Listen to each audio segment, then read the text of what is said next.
Bitcoin is in the drop zone. Let's break down the chart and talk about possible price targets. Here we go.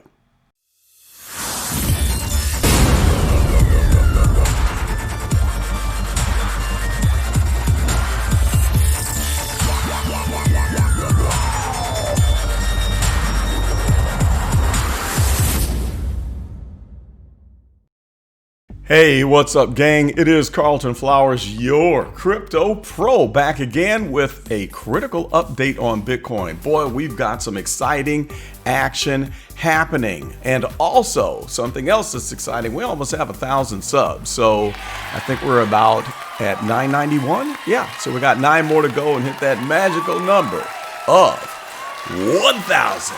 Yeah. Nothing really magical happens when we hit 1,000, but it's pretty cool nonetheless. Let's get rid of my ugly face here. I've got a new format that I'm trying. This is on 16:9 ratio. So we're going to see how this works out for the first time. And if you like it, let me know and we'll stick with this ratio. Okay, let's get into it. There we go.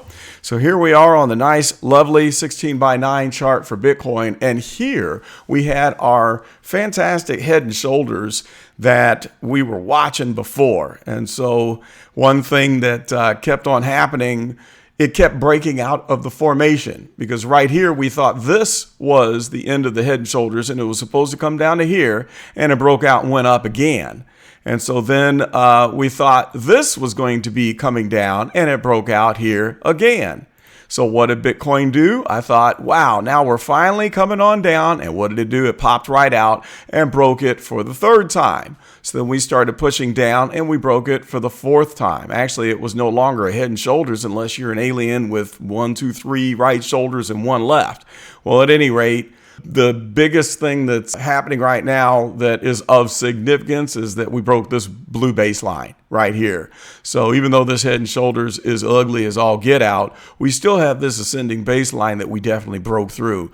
So what I'm looking at is what happens when we get to a one-day close if it's below 32,000. So if we go below that 32,000 and close it, then I think this is definitely a correction time with a change in direction for the price action. Does that mean the bull market is over? No, it just means that we're going to be in a bearish trading channel for the meantime, for a certain period of time, until the bull market flips again and goes back into a bullish swing channel. So overall, I think we're still heading into fall with some serious momentum, and things are just going to blow up just completely out of nowhere. So looking at the stochastic, right now we're in this nice little oversold zone at the bottom, which is we've got our percent K well below the percent D, and it's pointing straight downward.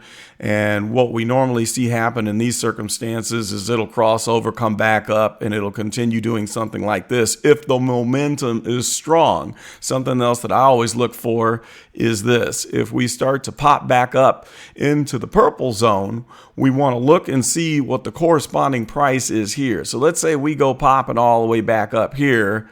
And let's say, for instance, let's draw here. And what if the price, after coming back up, just crawls up just a little bit to here? If we don't get a significant move upward back above both of these two baselines here, if the price is messing around right here and we're at a stochastic peak, so if it looks like this, then we're still getting diminishing returns. That's what I want to say. And so when you compare the stochastic peaks with the price of what you get up above, if we see lower highs, then we're in a downward trending swing channel. So look here. Here we had a stochastic peak that brought about this peak right here. That was at the all-time high. Well, the next time we had a peak here and we had a lower high. Third one that I already drew, a lower high, all the same. So if we get another bounce here and we come back down with another lower high, we're definitely in the midst of a trading channel, a downward channel that'll look something like that. All right, so where is this thing headed? Let's clear all this stuff out here. Let me scrunch this chart. Well, actually, we've got the volume nodes right there of what I want to see. So let's talk about what could happen if this continues. If the bearish action, bearish pressure continues on, and we have a lot of selling going on, as the OBV is indicating right here with slight that's a new word, slight downward movement, then we could expect the volume profile indicator to give us a few clues as to what prices we could see.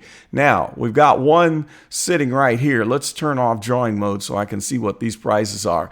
Here's a volume node centered at 28,000. That's number one.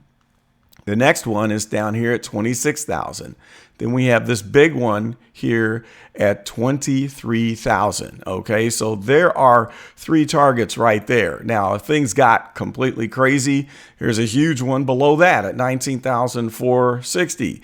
Now, I'm not saying any of this will happen, so don't go crazy in the comments saying, hey, there's no way Bitcoin could crash down to 19,000. What kind of crypto pro are you? So just hold your horses on that.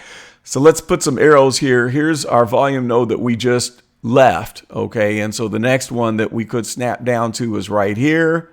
And then here's the next one. And then here's the big one. And then here's the huge one right here. Okay. So I'm thinking that this is a worst case scenario.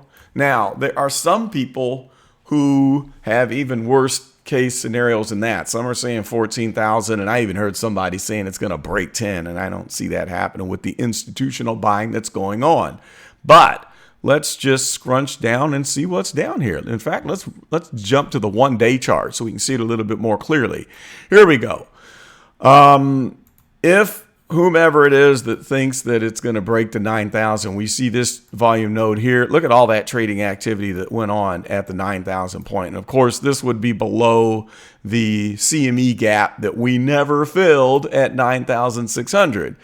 Hey, it's possible. Maybe it's a 1% chance, even though I don't see that happening.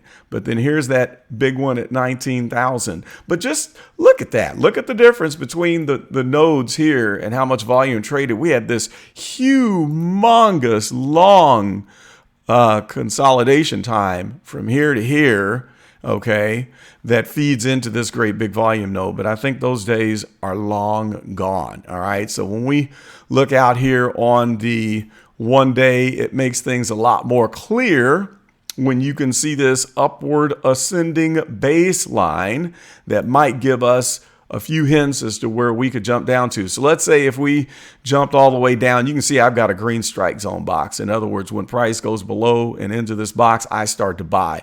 But let's say if we jump down to here, that's at the 23,000 node right there. See how that coincides? So you just bring that straight on over from here, and there it is. Bam. That's why I've got my green box centered around that price. Now, we all know the Bitcoin can clown us, and there is no guarantee whatsoever that this trend will continue. I mean, there's no guarantees here, okay? And I'm not Nostradamus, so don't get mad at me if none of what I talk about comes to pass. All I do is look at the chart to find clues as to what the pathway could be to lead us through the forest at midnight with our flashlights, okay? And so in the forest of Bitcoin crazy trading, this is the volume node that I'm looking at. That's what I'm thinking. Now, if we don't close below that 32,000 level on the one day, we could jump back up. I mean, it could happen. So be prepared for that. We could come climbing out of this and just shoot to the moon and head to the next target, which is, I think, 62,000. So anyway, that's all I wanted to say, just to give this quick update. Let me know what you think. Wow, look at the stochastic here, by the way. That is a nasty stoke on the one day. Ooh, very ugly. And a little bit, we can see that selling that's going on now on the on-balance volume. But anyway, let me know what you think. What are your thoughts about the Bitcoin price? What is your price target? Carl from the Moon is shorting, and his target is 25,000 to 23,000. Chris at MM Crypto has been talking about 23. Da Vinci, J15. I can't remember what his target was, but he's definitely thinking we're going to sink a little bit further, and I tend to follow those guys. They've been pretty good for the last several months. But type your comments below. I'll be looking forward to hearing from you. And don't make any trading decisions based on what I say, because this is not financial advice, all right? I'm just a regular guy trying to fatten these bags so I can buy the kids some new shoes. That's all I got. This is Carlton Flowers. See you next time.